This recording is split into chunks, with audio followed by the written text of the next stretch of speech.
मज़ेदार रेसिपीज़ के लिए मेरे चैनल को सब्सक्राइब करें और डेली रेसिपीज़ के लिए बेल आइकन को क्लिक करना ना भूलें। Welcome to tasty food with Maria. अस्सलाम वालेकुम व्यूअर्स, आज मैं आप लोगों के लिए एक ट्रेंडिंग केक लेकर आई हूँ। ये 2018 जनवरी के अंदर ही इंट्रोड्यूस हुआ है और बहुत ज़्यादा डिमांडिंग केक है, तो मैंने सोचा ज़रूर आप लोगों के साथ ये रेसिपी शेयर की जाए और बहुत ही मज़ेदार बनता है। तो लास्ट तक देखिएगा, बढ़िया खूबसूरत केक बनता है ये। तो चलिए आइए हम इसके इंग्रेडिएंट्स नोट कर लेते हैं। इसके लिए हमें चाहिए, ये हम केक स्पंज बनाने जा रहे हैं। इसके लिए हम 5 अंडे लेंगे। चीनी ली है मैंने 125 ग्राम।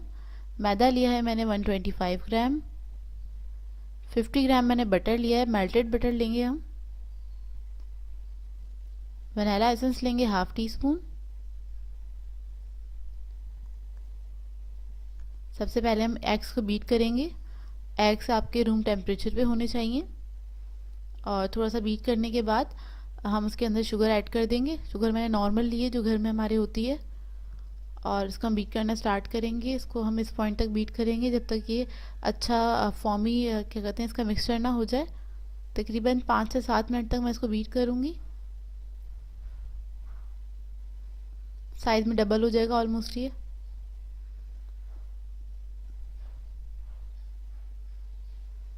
और इसको बीट करते वक्त जब भी आप ये इस तरह का केक बना रहे हो जिसके अंदर हमें क्या कहते हैं अंडों को बीट करना है स्टार्टिंग के अंदर ही, तो इस बात का ख्याल रखा करें एक बात का कि आपका बोल जो है बिल्कुल साफ़ हो, उसके अंदर कोई पानी या कोई चिकनाई नहीं लगी हुई हो, और जो आपके इलेक्ट्रिक बीटर के जो ब्लेड्स हैं वो भी बहुत अच्छे से साफ़ होने चाहिए। इस बात का ख्याल रखा करें।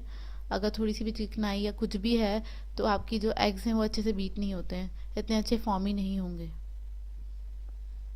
छोटी छोटी सी चीज़ें होती हैं, उनका ख्याल रखा करें तो आपकी चीज़ें जो हैं बिल्कुल परफेक्ट बनेंगी। ये देखिए मैंने इतना इसको बीट कर लिया है, ऑलमोस्ट साइज़ में डबल हो गया। वनीला एसेंस ऐड कर दिया, थोड़ा सा और मज़ीद इसको मिक्स कर रही हूँ। थोड़ा सा बीट करेंगे इसको अच्छी तरह से।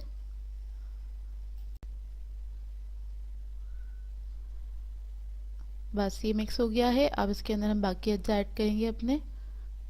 हम इसमें मैदा ऐड करेंगे और मैदा ऐड करने के बाद हम इसको फोल्ड करेंगे। हम इसके बाद मशीन का यूज़ नहीं करेंगे, तो स्पैचुला से हम फोल्ड कर रहे हैं इसको अच्छे से।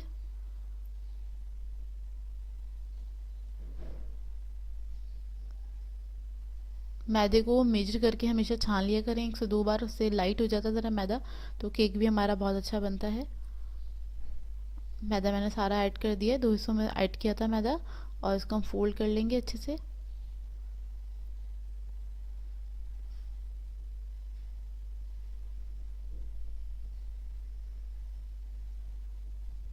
जब मैदा अच्छे से फोल्ड हो जाएगा तो हम इसके अंदर बटर ऐड करेंगे।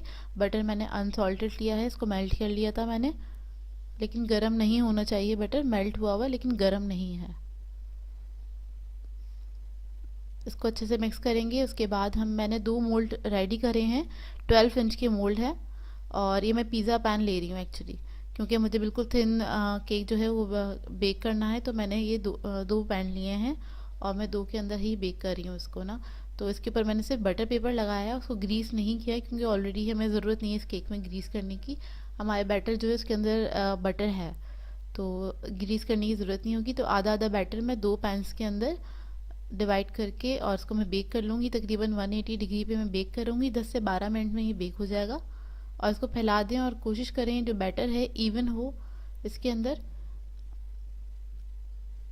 तो इससे हमारा केक भी बिल्कुल इवन बेक होगा, ऊपर नीचे नहीं होना चाहिए। ज़रा इसको स्पैचुला से सेट कर लें और मिक्सचर जो है बराबर से आप आधा आधा इसके अंदर डालें।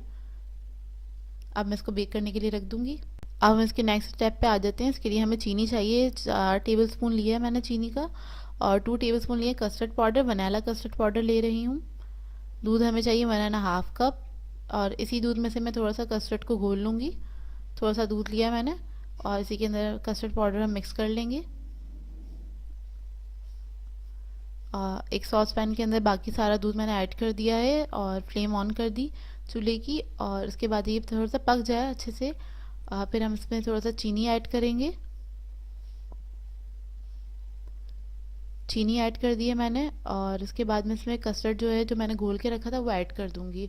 और कस्टर्ड जो है मैंने वनीला फ्लेवर लिया, आप लोगों को जो पसंद हो आप वो उसमें यूज़ कर सकते हैं। तो हम ये फ्रॉस्टिंग के अंदर यूज़ करेंगे, हम इसकी फ्रॉस्टिंग बना रहे हैं बेसिकली। कस्टर्ड बनाना तो सभी को आता है, ज़रा ये हार्ड कस्टर्ड बनेगा, तो मैंने इसमें 2 टेबलस्पून कस्टर्ड ले रही हूँ। हार्ड और थिक कस्टर्ड बनाना है हमको। और ये मैंने कस्टर्ड इसमें ऐड कर दिया है, ये पक रहा है। जैसे ही थोड़ा सा थिक हो जाएगा तो मैं इसको फ्लेम ऑफ कर दूंगी।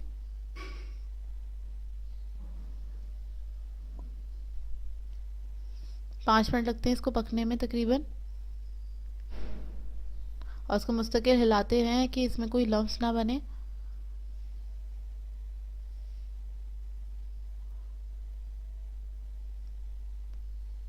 इसकी फ्रॉस्टिंग भी बहुत मज़े की बनती है और केक से काफ़ी डिफरेंट है इसकी फ्रॉस्टिंग। और ये केक आपको काफ़ी डिफरेंट लगेगा और काफ़ी मज़ेदार बनता है ये केक। कस्टर्ड थिक हो गया है और मैं अब इसका फ्लेम ऑफ कर दूंगी। फ्लेम ऑफ करने के बाद इसकी हीट मुझे निकालनी है अच्छे से, तो मैं इसको हिलाती रहूँगी। कि हीट निकल गई है, मैं बोल में ट्रांसफ़र करके इसको फ्रीज़र में रख दूँगी सेट होने के लिए। केक हमने बेक कर लिया था और बेक होकर आ गया है। ये ठंडा हो जाएगा तो मैं आपको कट करना बताऊंगी। ये देखिए बिल्कुल इवन बेक हुआ है ये, और ये तकरीबन 10 से 12 मिनट में बेक हो गया था। केक ठंडा हो गया है, चारों तरफ से लूज करके इसको निकाल लेंगे आसानी से। ये देखिए दोनों तरफ से बिल्कुल इवन बेक हुआ है। और ये हम इसका पेपर हटा लेंगे। पेपर हटा लें और उसके बाद मैंने बटर पेपर से इस तरह से हार्ट कट करके रखा था, मैं हार्ट शेप बना रही हूँ। और ये इसके राउंड के बराबर ही है। आप इसका जो मोल्ड है उसके साइज़ का कट करके रख सकते हैं आराम से। केक की कटिंग स्टार्ट कर रही हूँ। सबसे पहले हम सेंटर से इसको कट करेंगे और अच्छे से इसको, मैंने ना नाइफ को आप देखिए पैन की तरह पकड़ा हुआ है, और शार्प नाइफ लीजिएगा, उससे अच्छी कटिंग होगी आपकी। और इसको इस तरह से पकड़ के आप कट कर सकते हैं। अच्छा, आजकल ये ट्रेंडिंग केक्स जो चल रहे हैं न्यू जो आए हैं, तो इसके अंदर अल्फ़ाबेट केक्स भी चल रहे हैं, बहुत ज़्यादा एन हुए हुए हैं। तो आप इस तरह से अल्फ़ाबेट्स भी बना सकते हैं, वो भी बहुत इजीली बन जाता है। आप बटर पेपर पे रख के उस बटर पेपर ड्रॉ कर लें अच्छे से, और बड़े साइज़ का जितना भी बड़ा आपको बनाना है, और इसको इस तरह से आप कट कर सकते हैं, ईजीली कट हो जाएगा। पहले हमने सेंटर से इसको कट कर लिया था, हम इसी तरह से इसको किनारों से इसे कट करना स्टार्ट करेंगे। और एहतियात से कट करिएगा, अपना प्रेशर आप उस पर रखिएगा बटर पेपर के ऊपर, ताकि इवनली कट हो। इस तरह से हाथ रख के आप इसको कट कर लें, बहुत आसानी से ये कट हो जाता है। इसी तरह मैं दूसरा जो केक का पीस है उसी तरह उसको भी इसी तरह से कट कर लूँगी।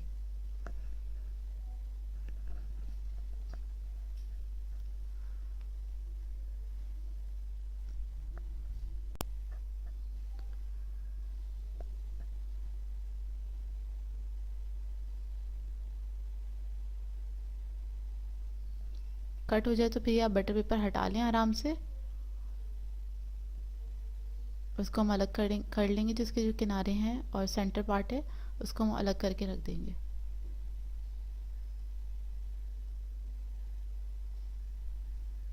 ये देखिए इस तरह से कट हो गया।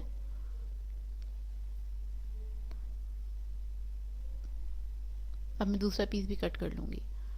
अब हम आ जाते हैं असेंबलिंग के लिए। असेंबलिंग के लिए मैंने कुछ अज्जा लिए हैं। ये मरैंग बिस्किट्स हैं, ये आपको बाज़ार में मिल जाते हैं इजीली, मैंने ले लिए थे। और ये मैंने फॉन्डेंट के हार्ट शेप्स कट करके रखे हैं। फ्लावर मैंने बना के रखा है, ये वही फॉन्डेंट जो मैंने आपको सिखाया था।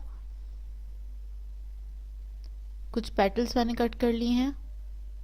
स्ट्रॉबेरीज हैं, बीच में से 2 कर लिया है इनको। और कुछ स्ट्रॉबेरीज हैं, इनको मैंने बारीक क्यूब्स में कट कर लिया है।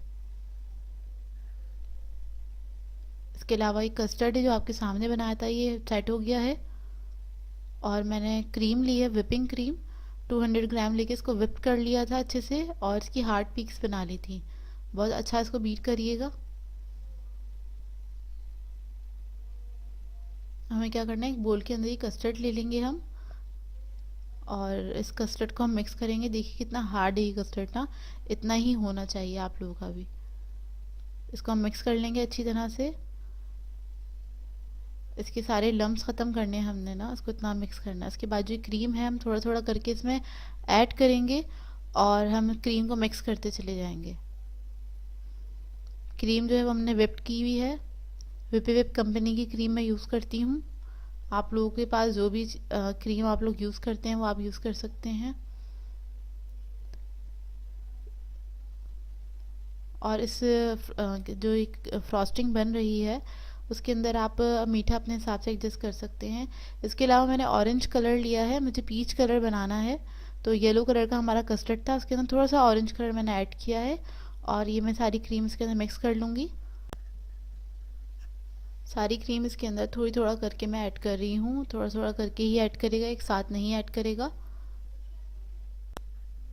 सारी क्रीम इसमें तकरीबन चली गई है और इसको मैं मिक्स कर लूँगी अच्छे से।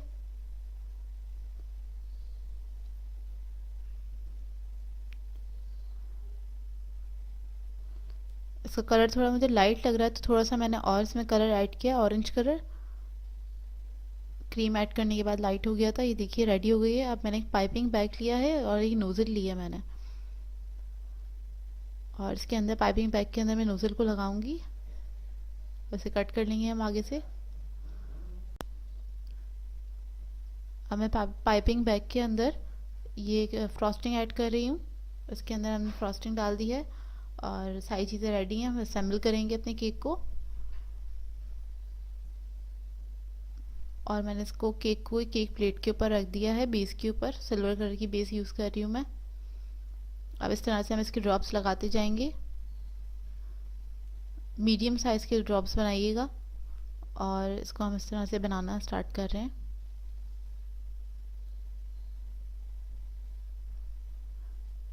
और केक से ज़रा सा बाहर निकालते हुए ड्रॉप्स लगाइएगा, ये बहुत खूबसूरत लगते हैं इस तरह से। अगर आप लोगों के पास नोज़ल नहीं है तो आप डायरेक्टली पाइपिंग बैग से भी कर सकते हैं, राउंड शेप आएगा उससे सिर्फ। अब इसी तरह मैं ड्रॉप्स लगाऊंगी, पूरा केक इसी से कवर करूंगी। और ये ड्रॉप्स लगाने का मकसद सिर्फ इतना है कि ये हमारा केक खूबसूरत लगे साइडों से, क्योंकि हम इसको कवर नहीं करेंगे इस केक को। तो ये हमारा जो केक है बहुत खूबसूरत लगता है इस तरह से ड्रॉप्स लगाने से। तो अगर आप प्लेन से भी लगाएंगे तब भी बहुत अच्छा लगेगा केक ना। मैंने ये नोज़ल यूज़ किया, मेरे पास ये था नोज़ल।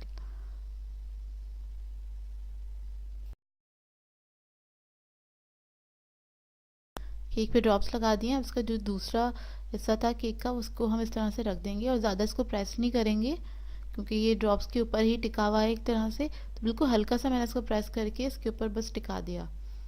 और इसको भी हम कवर कर लेंगे इसी तरह से। और ऊपर के ड्रॉप्स का थोड़ा ख्याल रखिएगा, ज़रा अच्छे खूबसूरत बने। ये इसको भी मैंने कवर कर लिया, देखें पूरा अच्छी तरीके से कवर हो गया। अब हम इसकी डेकोरेशन स्टार्ट करेंगे। उसके लिए स्ट्रॉबेरीज़ के चंक्स हैं, सबसे पहले मैंने वो लिए हैं। और पूरे केक पे मैं थोड़े थोड़े से जगह जगह पे अंदाजे से ही ऐसी डाल दूंगी। थोड़े थोड़े से चंक्स मैं ऐड कर दूंगी इसी के ऊपर। कलर्स आप अपने हिसाब से ले सकते हैं, कलर कॉम्बिनेशन आप अपने हिसाब से कर सकते हैं। तो मैंने ये पीच कलर की इसकी आइसिंग बनाई थी, उसके हिसाब से ही मैंने सारी इसकी डेकोरेशंस ली हैं। जैसे मैंने स्ट्रॉबेरी यूज़ कर रही हूँ मैं, अभी सीज़न में भी है स्ट्रॉबेरी। और ऑरेंज फ्लावर्स इस पर अच्छे लगेंगे और मेरे हिसाब से कि इस पर ग्रीन भी बहुत अच्छा लगेगा। तो इस हिसाब से मैंने अपना लिया है। आप लोग देख लीजिएगा जिस कलर की आप फ्रॉस्टिंग बनाएं, जिस कलर का केक बना रहे हैं उस हिसाब से आपने कलर्स लेने हैं। तो हमने कलर्स इस पर अच्छे लगे, इस तरह से इसको डेकोरेट करना है। तो ज़रूरी नहीं है जितनी मैंने चीज़ें ली हैं सारी इस पर लगेंगी, सारी नहीं लगानी है। तो मैंने पहले स्ट्रॉबेरीज के चंक्स डाले, फिर मैंने 3 फ्लावर्स रख दिए जगह जगह। और उसी को कलर कॉम्बिनेशन को ध्यान में रखते हुए मैंने मeringues के जो हमारे बिस्किट्स थे वो रख दिए हैं। इसके ऊपर येलो और वाइट कलर की यूज़ कर रही हूँ, बहुत लाइट येलो कलर है इसका। और अब मैं जो स्ट्रॉबेरीज़ है उसको मैं अरेंज कर रही हूँ।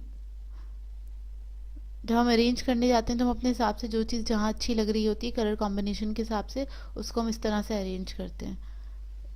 इसकी कोई मेजरमेंट्स वगैरह नहीं होती है। और अब मैं हार्ट शेप के जो हमारे फॉन्डेंट मैंने कट करके रखा था, तो हार्ट शेप वो मैं रख रही हूँ जगह जगह कि वो खूबसूरत लगे। जैसे मैंने देखें वाइट के पास रख दिया ताकि उसको नज़र भी आए कि मैंने इसको भी यूज़ किया है इसके अंदर। और फ्लावर्स अब ये पेटल्स हैं वो मैं रख रही हूँ इसके ऊपर। पेटल्स को देखिए, पेटल्स का ज़रा अच्छा कलर है तो मैं फ्लावर के पास रख रही हूँ और ताकि ये बहुत खूबसूरत लगे हमारा केक। ठीक है, इस तरह से आप अरेंज कर दें अपने हिसाब से। तो पूरा केक मैंने अरेंज कर लिया है और आई होप आप लोगों को बहुत खूबसूरत लग रहा होगा। साइड ही देखिए, माशाल्लाह से बहुत प्यारा केक बना है। इसको ज़रूर ट्राई कीजिएगा, अपना फीडबैक दीजिएगा मुझे, और जो भी कोई फरमाइश हुआ करे मुझे ज़रूर बताया करें। सो वीवर्स, अगर आप लोगों को मेरी रेसिपीज़ अच्छी लगती हैं तो मेरे चैनल को सब्सक्राइब करें, लाइक करें, कमेंट ज़रूर किया करें, शेयर भी ज़रूर किया करें। मुझे अपनी दुआओं में याद रखिएगा। अल्लाह हाफ़िज़।